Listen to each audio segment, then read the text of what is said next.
दांत वाली बहू। रंजना कभी ब्रश नहीं करती थी।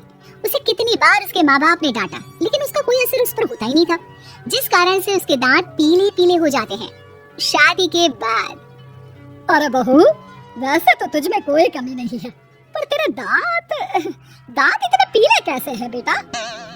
कैसे मतलब? कोई सर्जरी थोड़ी ना कराई है। वो तो क्या नाम, मैं ब्रश नहीं करती थी तो पीले हो गए। अब क्या करूं? आप कहें तो लाल करवा लूं या फिर काले? यार ये क्या है, क्यों माँ से लड़ रही हो? लड़ रही हूँ? अरे मैं लड़ रही हूँ या ये बोल रही है कि दांत पीले हैं, पीले। अरे तपस्या थोड़ी ना की है इन्हें पीले करने के लिए, बकायदा ब्रश नहीं किया है 20 साल तक, तब जाकर। छी, कैसी बात कर रही हो? ये उस वक्त तो पीले नहीं थे जब हम लोग तुम्हें देखने आए थे। अरे तब साफ करवा लिया होगा डेंटिस्ट के पास जाकर। अब देखो कैसे पीले पीले लग रहे हैं। रंजना सास की तरफ गुस्से से देखती है। फिर शुरू हो गई पीले पीले पीले। अरे पीले तो तब भी थे जब मेरे हाथ का रसगुल्ला उड़ा उड़ा कर खा रही थी और बोल रही थी, लड़की नहीं गुणों का खजाना दे रहे भाई साहब। अब वो लोग करते भी तो क्या करते, पीले दांत वाली बहू पल्ले पड़ी थी तो झेलना तो था ही। एक दिन कीर्तन में रंजना गाना गा रही थी। अरे कमला बहन, माँ का द्वार है, यहाँ तो सब शुद्ध होकर आते हैं, फिर अपनी बहू को ब्रश भी नहीं करवाती तुम। दूर से पीले पीले दांत भक्ति में बाधा उत्पन्न कर रहे हैं। अरे कोई 2 साल की बच्ची थोड़ी ना लेकर आई हूँ मैं बहू बनाकर, अच्छी खासी लड़की है। अरे कैसे करवाऊं ब्रश, ये तो उसे खुद करना चाहिए ना। अब माँ बाप तो इसके जैसे तैसे निपटा दिए, ये नहीं सोचा कि सास कैसे संभालेगी। सास बहू को लेकर घर आ जाती है, लेकिन सोच लेती है कि अब इसे लेकर कहीं नहीं जाएगी। अगले रोज बहू कहती है, अरे क्या हो गया, मंदिर नहीं जाना क्या? कीर्तन का वक्त हो रहा है। मेरी मधुर वाणी से कान्हा जी जागते हैं और सोते हैं। आप तो जानती है ना उनकी भक्ति में कितना मन लगता है मेरा। वो क्या है ना, तबीयत ठीक नहीं लग रही है मेरी, आराम करूंगी मैं। तबीयत ठीक नहीं लग रही?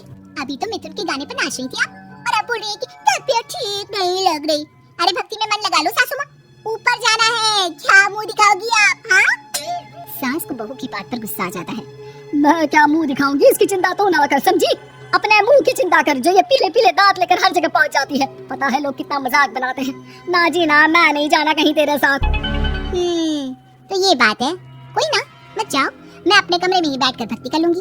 ऊपर वाला दांत थोड़ी ना देखता है, मन देखता है, भावना देखता है। और अरे बस बस, तू सब कुछ दिखा, बस ये सफेद चमकदार दांत ना दिखाना किसी को, है? जा यहाँ से। बहू को सास की बात का कोई फर्क नहीं पड़ता, वो तो जैसी थी वैसी ही रह जाती है। सुबह नहाकर किचन में खाना बनाना, फिर खाना खाना, कीर्तन भजन करना और सो जाना। एक दिन, माँ जी मैं सहेली के घर जा रही हूँ, शाम को लेट आऊंगी। हाँ हाँ तो जाना, मैंने कौन सा तेरी आरती करनी है घर पर बैठकर। रंजना सहेली के घर जाती है, जहाँ वो पार्टी में जाने की तैयारी कर रही होती है। अरे शिखा, कहाँ जाने की तैयारी कर रही है? मैं गलत वक्त पर आ गई क्या? अरे नहीं यार, उल्टा सही वक्त पर आ गया। मैंने ये साड़ी और ज्वेलरी निकाली है यार, शाम को इनके ऑफिस की एक पार्टी में जाना है। बताना कैसा लग रहा है ये सब? नहीं यार, इस ड्रेस के साथ तो वो वाली ज्वेलरी अच्छी लगेगी। हाँ हाँ सही बोल रही है, मैंने ध्यान ही नहीं दिया। वैसे तो हमेशा से मस्त फैशन सेंस रखती है, तो बड़ा जाती होगी ना पति के साथ पार्टी में। रंजना कुछ नहीं बोलती, बस सोचती है कि यार काश ये बात सही हो जाती, पर मैं क्यों नहीं जाती पार्टी में? क्या इन लोगों की कोई पार्टी होती नहीं होगी? रंजना घर आती है और रात में पति से सवाल करती है, एक बात बताइए, आप मुझे किसी पार्टी में क्यों नहीं ले जाते? क्या आपके यहाँ ऑफिस में पार्टी नहीं होती? पति बेचारा क्या कहता कि दांत पीले हैं तुम्हारे इसलिए। अरे कोई पार्टी होती नहीं हम लोगों के ऑफिस में, तो कहाँ से लेकर जाऊँ? और मार्केट, मॉल, कहीं वीकेंड घूमना, कहीं तो। अरे यार सारे हफ्ते में एक छुट्टी मिलती है, तो सोचता हूँ कि आराम ही कर लूँ। क्यों? रंजना मन मार के रह जाती है। पहले कभी सास के साथ मंदिर जाया करती थी, लेकिन वो भी सास ने ले जाना बंद कर दिया। घर बैठी बैठी रंजना बोर हो जाती है, तभी उसे आइडिया आता है और वो मायके जाने का सोचती है। सासू माँ, 2 दिनों के लिए मम्मी के घर जा रही हूँ। अच्छा अच्छा ठीक है, आराम से जा।